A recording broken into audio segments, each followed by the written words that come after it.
It's Deep Focus. I'm your host, Mitch Goldman. It's Monday, September 29th, 2025. Vernon Reid is in the studio with us, shining a bright, shiny light on James Blood Ulmer. If you heard part one, you know this is the business. This is what this show is all about. One of our bright lights telling us about somebody who opened the door for him. If you didn't hear part one, go back and listen to that first, because I think you're going to wish you had if you don't. And this here is part two of 3 parts coming along all together. Okay, you ready? Here we go. You are listening to WKCR FM New York, WKCR HD, 89.9 FM here in New York City, WKCR.org. You can tell your friends all over the world. They can listen in any old time if they're near a computer. And this show, Deep Focus, is available as a podcast. It's free, ad-free, no nothing. We don't hit you up for nothing. We don't ask you for your email address or nothing. It's just yours, just like the radio show, just putting it out there for you. And you can find that on most of your favorite podcasting apps. It's Deep Focus. I'm your host, Mitch Goldman. So happy to have Vernon Reid in the studio with me, and you know how this works. We invite the guest chooses a topic, and we plunge into the WKCR archives and see if just maybe one more time we can get lucky and find some live unreleased recordings of whoever the guest chooses. Tonight, Vernon has chosen James Blood Ulmer, and yes, one more time, man, it's like a high wire act, Vernon. Oh yeah. It's very the energy is so direct in a way. You know, it's not really introspective in a certain kind of way of thinking. It is and it isn't. You know, it's moving forward. It's propulsive music. It's not taking a moment. It's not reflective. It's accessing a totally different emotional landscape to me. And it's and even when it in its quieter moments, you know, it's not. Okay, it's very, very, very, very male energy. It's very it's very like. That's very much what I feel hearing this music, and it's a bunch of dudes carousing. It's they're you know, there's a carousing aspect of it that gives the music its force. It's very forceful music, and it's very it has an attitude. It has an absolute attitude. It has this is what we're doing. You get, you know, you can get off anytime you want. Get off the bus if you don't dig it. You know, like, it's not music that's apologizing for itself, and it's not asking for the audience's indulgence. It's really not that. It's not playing to the gallery. You know, it's like there are other, you know, where people are very skilled and they do some concessionary things to bring the audience in. That's not what this is. This is who we are. Dig it, don't dig it.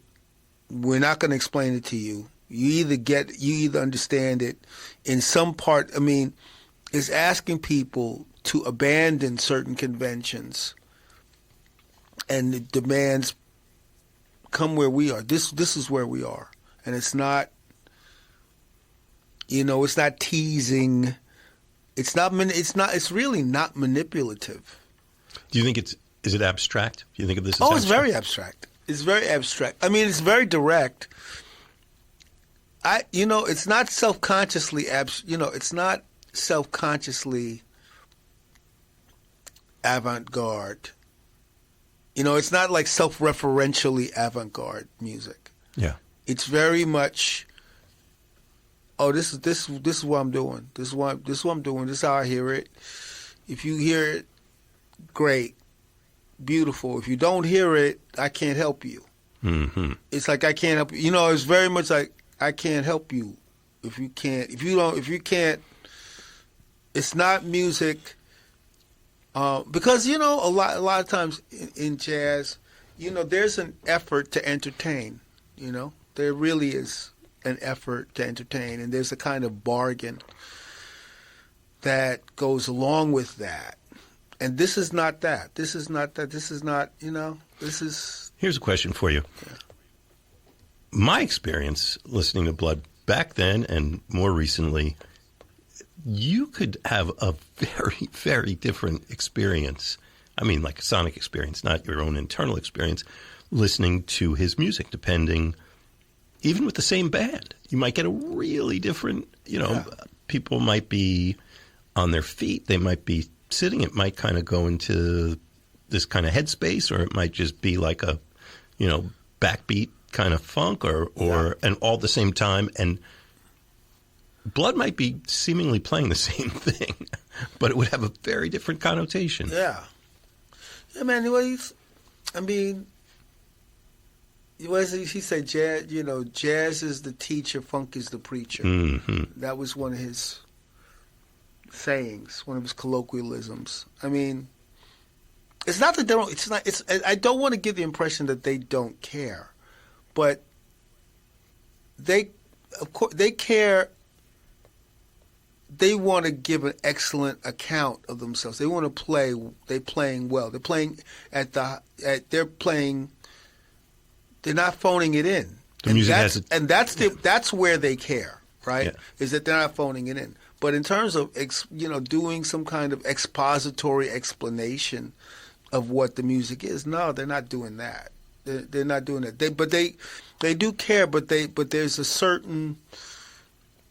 They're not relinquishing the power of what they're doing for the audience's approval. That's not happening. The music has its own demands on them that must be met. Yeah, the music has its own demands on them, and it's also in its presentation. It's like, come, check it out, but it's not. It's not this. It's also. I don't think it's disdainful, because that's another thing too. Because that's a whole other trip. The disdain for the audience. That's not in this music. Yeah. That's not in this music. But it's not. But it at no time apologizes for itself, and that can be misread.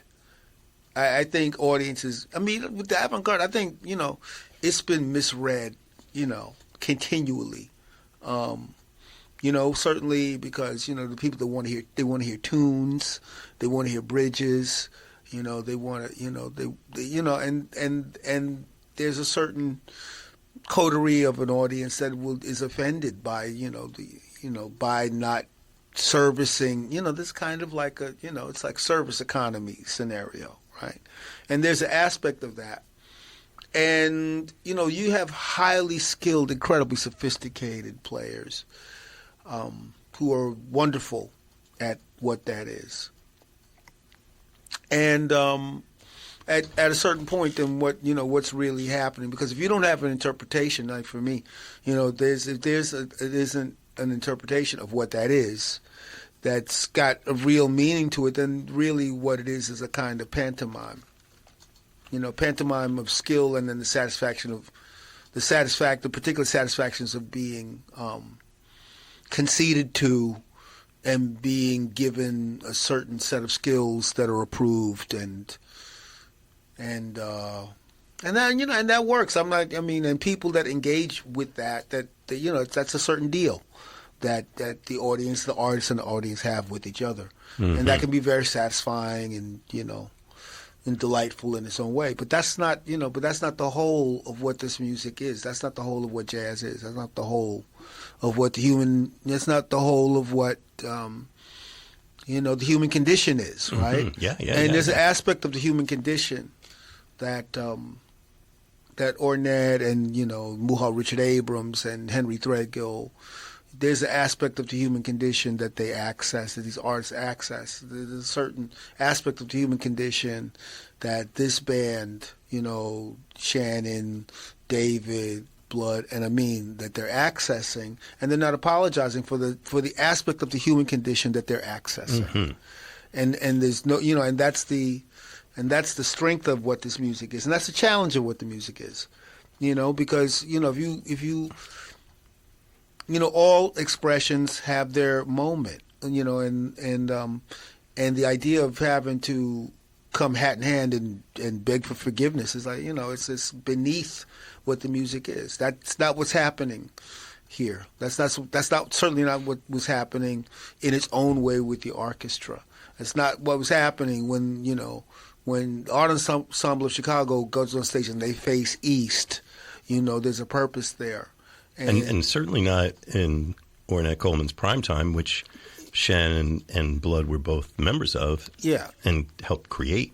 Yeah, exactly. There's a certain thing that and there's its own pathways to entertainment, what have you. Like Lester Boyd wearing the lab coat. You know what I mean? The professor, right? Oh yes. There's certain archetypes and things that are played with. But that's the thing. When I'm hearing this, I'm hearing these four men, propulsively giving their rendition of what life is and what it means for them. What it means. They're giving a certain meaning of life. And, it's like you either take a walk in the forest or in the plains or by the seashore with them, or you don't. And that's pretty much where it is. And there's nothing to apologize for in taking that stance, That's my feeling of it. And Blood, when he's using a wah-wah pedal, this one particular device where he allows you to sweep, the frequencies, from bass to treble with your foot. It's a very incredibly vocal thing, and there have been the great wah-wah guitarists, like Jimi Hendrix was a great, obviously Wah-Wah Watson, I mean, there are particular people that stand out with the use. I mean, Freddie Stone, you know, in particular, was a great. I mean, just the use of that device. Yeah. There are great players across different genres that really are able to I forget who played. I mean, the theme from Shaft is completely made by the wah-wah the wah-wah pedal. So Clapton, Crossroads. Clapton, yes, I think Clapton was. I mean, we won't get into that moment.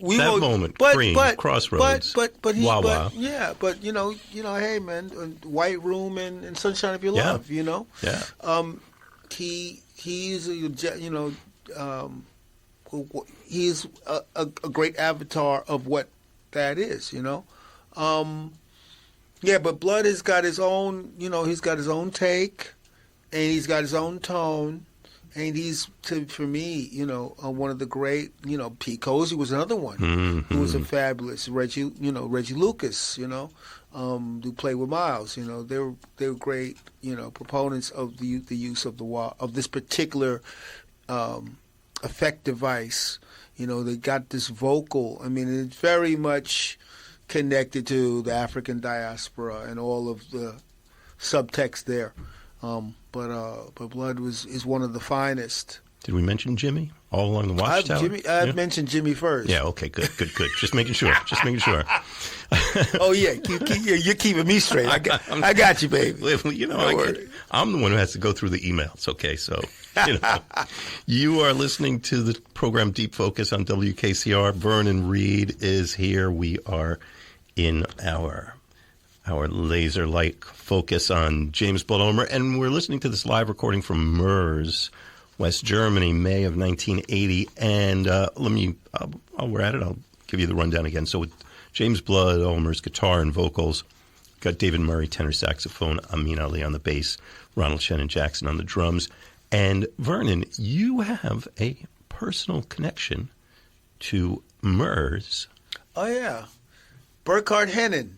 Burkhard, yeah. Burkhard, the notorious Burkhard Hennen, was the director of the Murs music festival, and big old bear of a man back in the days, and I have fond memories of recording in MERS. Yeah.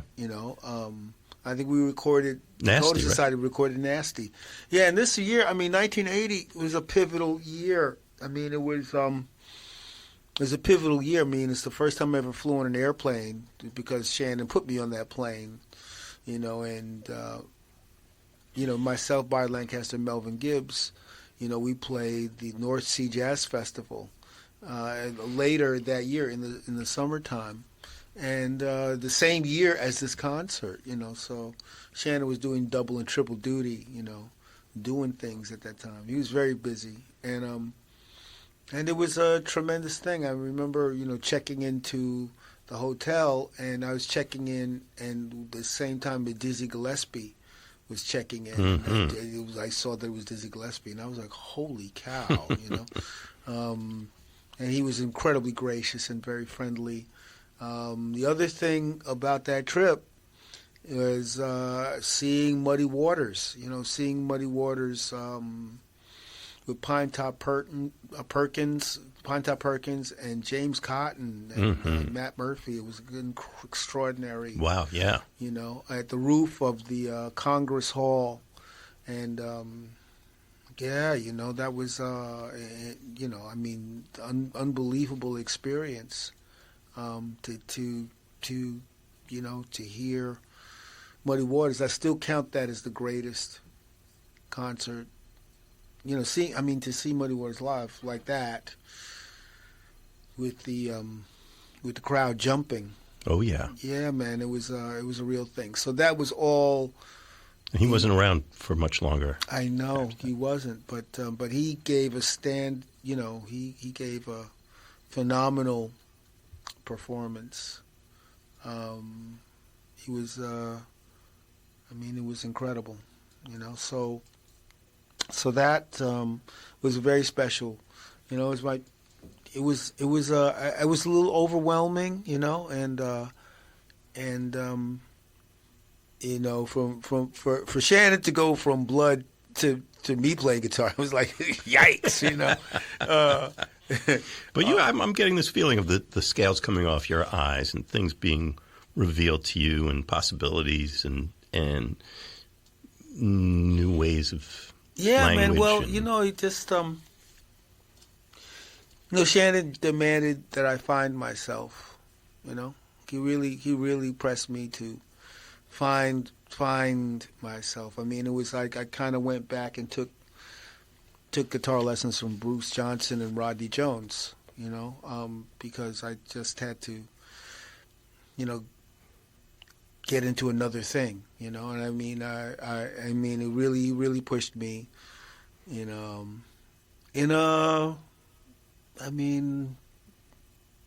just a way. It changed my life, and hearing this music and hearing these musicians, and it changed my life. It changed my life in a fundamental way, and that's why I'm so. It's very personal. To hear this music, it meant a lot to me. It changed the trajectory of my life, even with the fact that I maintained a love of rock music and maintained a love of pop music, and still. It added a layer. It changed, it changed what I was able to take in and what I was able to hear. Meeting Ornette, meeting all of these hero musicians who were heroes. Were and are. And are heroes. And yeah, that's the thing, So these many years on, I'm incredibly thankful and grateful. I'm incredibly grateful. There's, there's Living Color would not have happened at all without my experience with the Decoding Society. It's just a fact. Vernon Reid here in the studio, back in the studios at WKCR. New album, 4th album. Big event coming up, Hoodoo Telemetry. I want to ask you about that maybe on the next break. Okay. And we've got another half a set of James Blood Ulmer in Mers. It says Germany. We know it was West Germany back then. And this is, so once again, the same quartet that you heard at the Public Theater maybe a year or so before that. David Murray, tenor saxophone, Amin Ali on the bass, and Ronald Shannon Jackson playing drums. Anything you want to say about these particular tracks that we're going to hear? So, is this from the same concert? Yeah. Yes. Okay, so I think we're gonna hear Interview, Layout, and Woman Coming. I mean, I think if because I listened to some of this stuff before. And your Interview is a fabulous tune. Yeah, these are really, really cool. Check it out. Yeah. All right, it's Deep Focus. I'm your host, Mitch Goldman, here with Vernon Reid. Topic is James Blood Ulmer. You're listening to it all on WKCR.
Go.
There they are. They're back there.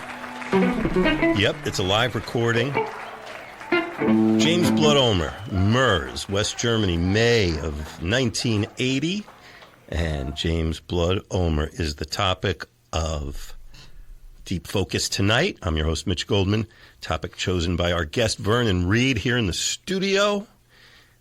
That one, man, the energy just stayed right there the whole time. They're just beautifully.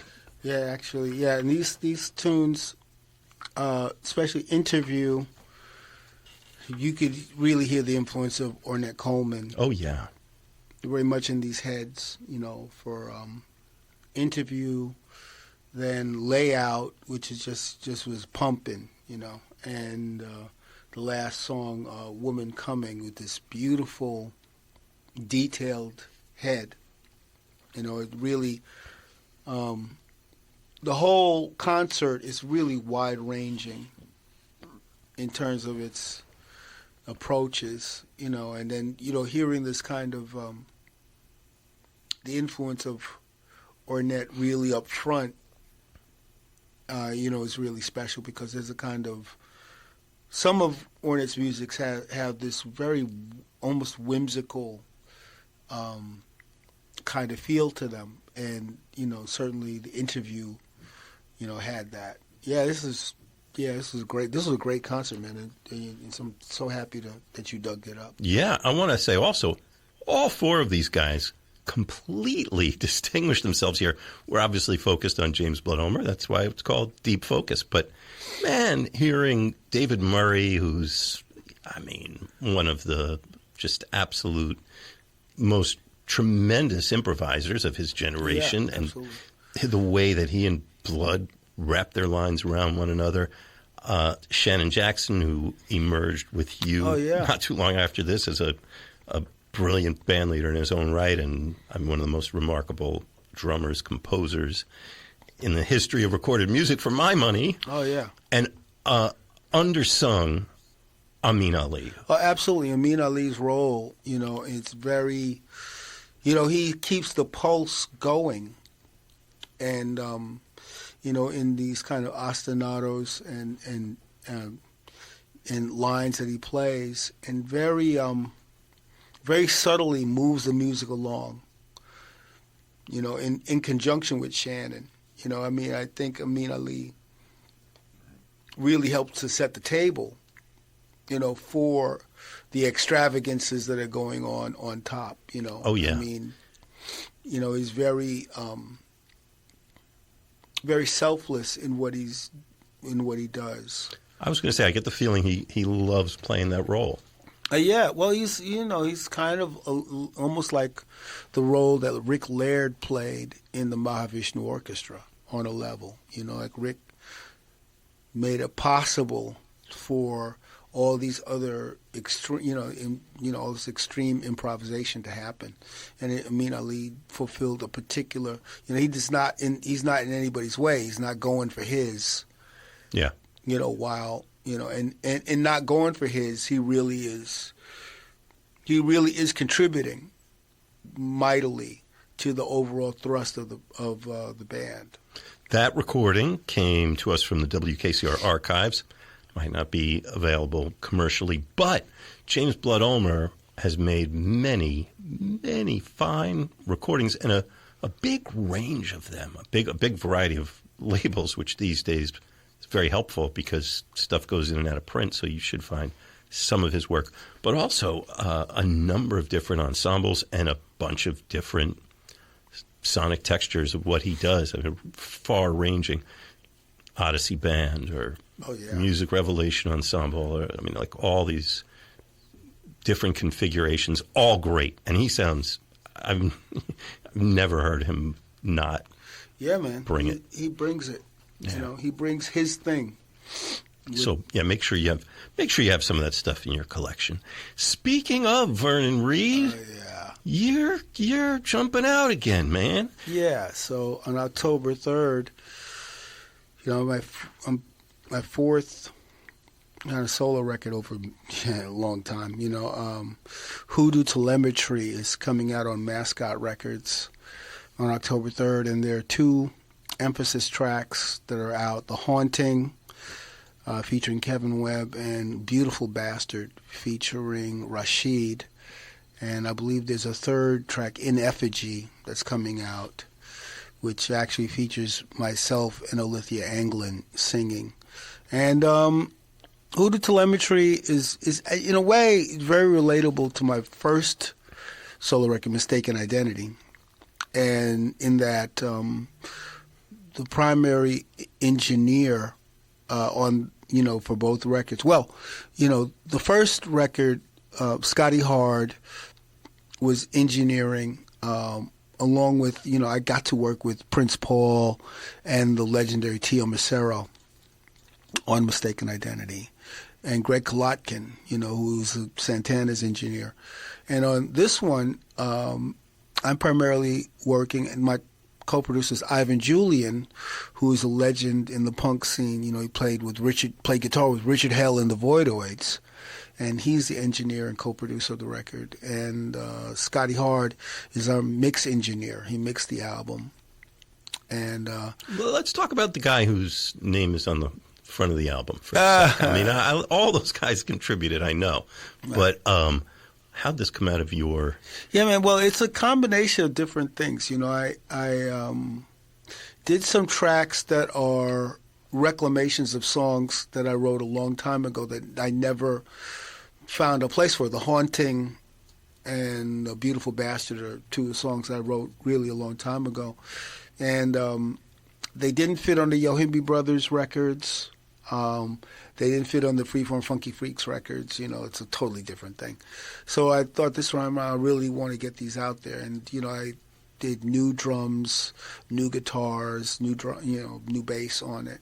Then I did tracks that are wholly live with a special edition of Burnt Sugar, the Orchestra Chamber, which is the great ensemble that Greg Tate had put together. That I was based around Butch Morris's, the great Butch Morris's the trumpeter and band leader, cornet. His theory of conduction, which is kind of guided improvisation with specific gestures to conduct an ensemble. And Greg adapted some of those, and I learned some of the primary gestures. I kind of picked it up with what Greg did, and then I'm going back to Butch Morris's book. But anyway, it's an ensemble that functions on many different levels. It's a repertory ensemble that could play a wide variety of musics. And we've done a lot of projects with that ensemble. But there are 3 songs that were done live in the studio. One of which is a cover of Freedom Jazz Dance, which of course has been covered many times. But the cool thing about that is Bruce Mack, along with Shelley Nicole and Miss Olithia Anglin, they were that day we were recording Politician, Jack Bruce's tune Politician from Cream. And I was just going to do an instrumental version of Freedom Jazz Dance, and then Bruce Mack said, "You know what?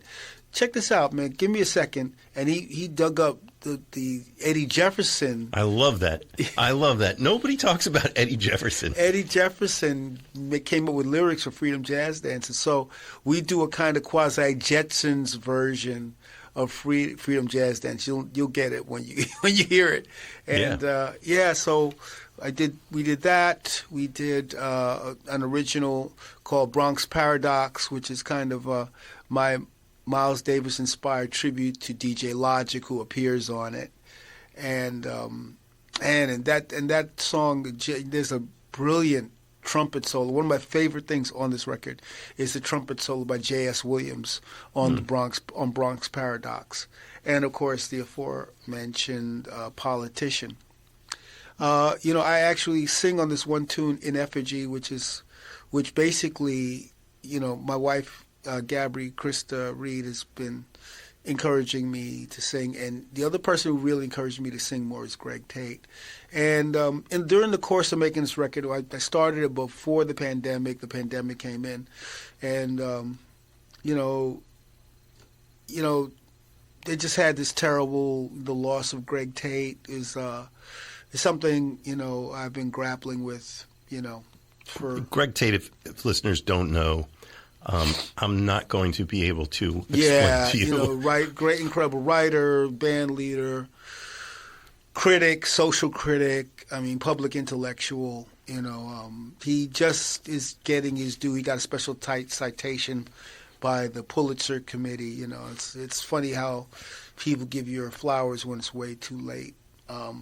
Anyway, at the end of the day, I made this record, and I realized at the end that I wanted to make a record that Greg would have liked, and I didn't think that going in, but I realized it in the end. And there's a piece that's a tribute to Arthur Rames. It's called "Meditation on the Last Time I Saw Arthur Rames." It's all over the place. As instrumental stuff, there's vocal stuff. I'm pretty happy with it, and it really is a tour of the inside of my mind, such as it is. Vernon saying, "I'm pretty happy with it." That's a rave. Yeah. No, it's a funny record because since it's all, it oscillates between instrumentals and vocal pieces. There's the rapper Beans, the Ornette Coleman of hip hop, appears on. There's another rapper named Nironic. He appears on a kind of found sound piece called "Good Afternoon, Everyone." It runs a certain kind of gamut. I heard you got Dr. Boggle showing up on there. Yeah, I did a piece. That is basically Bert Williams. From 1904, and I managed to, using this kind of current technology, which allows you to take stereo or mono material and get the stems, get the individual vocal tracks. And basically, this is like a wire recording from 1904, and I was able to remove the piano and basically turned it into an acoustic guitar and banjo track. And it's a piece called Williams and Walker, and it's vaudeville piece called "My Little Zulu Babe." And I prevailed upon a colleague of mine, Dr. Agog Boggle, to there's a short instrumental bridge, and I added a legit Zulu wedding toast to the proceedings, and it really is a lot of fun. And so this record does there are a lot of things going on with it. Yeah. Hoodoo telemetry. Hoodoo is that voodoo that you do. October 3rd. Vernon Reid, Hoodoo telemetry. Yeah. It's we got a great preview of it on Wednesday at the Blue Note. Yeah, we played at the Blue Note, a couple of sets at the Blue Note, and it was very fun. It went really well. And Mr. Kevin Wedpink came up from D.C. He originally sang the vocals on The Haunting, and he came up and graced the stage and had a great, Leon Gruenbaum, who I don't make a move without him, Donald Sturge, Anthony McKenzie on drums, V. Jeffrey Smith on saxophone, and Miss Alithia Anglin, and Mr. Steve Jenkins, who came in from California. He lives in L.A. now, and he plays. Everybody that everybody appears on the album that played with me at the Blue Note. So that was a lot of fun, and I look forward to playing live, playing this music again. I played. At the Blue Note, I played some things from Mistaken Identity and Known Unknown, as well as Hoodoo Telemetry. And next time I want to play some more material from Hoodoo Telemetry when we hit again. So that was. Don't miss it. That was really rich Excellent. Thank Fantastic you. show. Yeah, Thank you. absolutely. Thank you. And then you've got, so that band isn't necessarily playing coming up, but you've got some other stuff you're doing. Yeah, well, we're going to be Living Color. We're going to be playing for Jimmy. Kimmel is coming back. He's going to be at the Brooklyn Paramount doing a live show, and we're going to play Cult on Kimmel, and we're looking forward to that on October the 2nd. I'm going to be sitting in with the great Alex Skolnick. Is metal and jazz guitarist. Was the legendary guitarist of Testament. Is coming out with a new trio recording, and I'm going to be. He came to the second set, and I did a version of Up from the Skies. The great Jimi Hendrix tune, and I'll be sitting in with him tomorrow night at the Cutting Room, doing Up from the Skies. So if you're listening live on the radio, this is your chance. This you're is here your in chance. the New York area. I know, on the podcast later. It's sorry. Well, you'll read about it. And you were talking earlier about Melvin Gibbs, and I got a little communication from Melvin, who is not often heard from in these parts. Yeah, these man. days. He decamped to Minneapolis, which is their gain. Which is their gain and our loss. I mean, it's like he is Brooklyn, so it's like very. And these towns are savage. Well, yes, it's too true. But he's going to be here. He's coming in. He's told me, and this is a thing that you are all invited to. Get tickets for this. He will be at 154 Orchard Street. Melvin Gibbs is a record release party. He's got, the stuff that he's been doing is so heavy, man. He's really, really finding some genuinely new ground. It's exciting. Yeah, absolutely. And so he's got a new expression of that coming forth, a new release, and celebrating that October 14th at 7 p.m., 154 Orchard Street here in NYC. And he's going to be on this, I don't know if it's a performance, I think it's kind of a release event with Sherry Renee Thomas and Paul D. Miller, a.k.a. DJ Spooky. And I found out, Melvin told me about it, but he sent me a link to the website, is 411projects.org, who, are doing all kinds of really cool, interesting stuff. So this is going to be, I'll be there. I have a schedule conflict. Okay. But I would definitely be there. Melvin knows I never miss his stuff. I will definitely be there in spirit. But, you'll have to hold forth with my public. Sure. 411projects.org. Spell it all out. FOURONE projects.org. Or you could just, I bet if you Google Melvin Gibbs' name and Orchard Street, it'll pop right up. So get yourself some tickets for that. That's the place to be.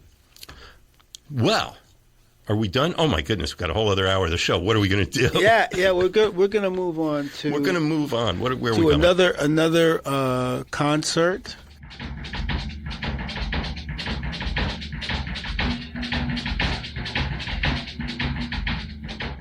That is part 2 of this podcast from Monday, September 29th, 2025, part 2 of 3.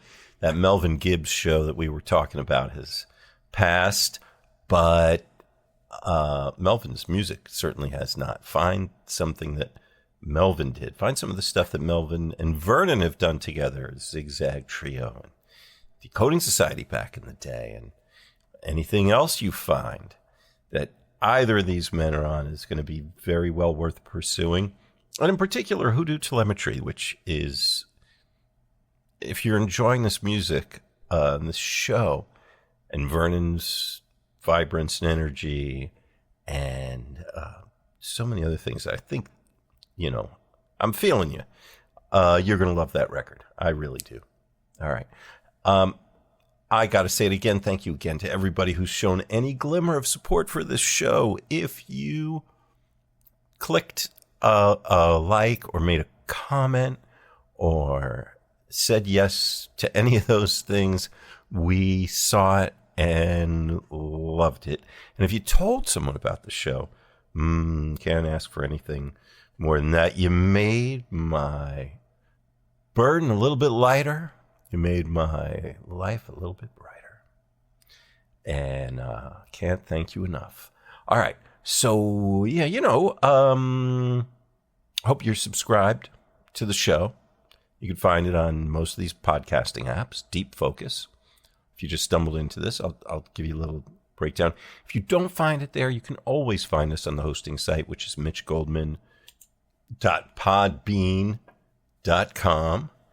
And you can go to my personal site for some more information at it's just mitchgoldman.com. Pull down the About Deep Focus tab and see all kinds of stuff there about the show. And look around the site if you want and see what else is going on with my stuff. It might be interesting. I don't know.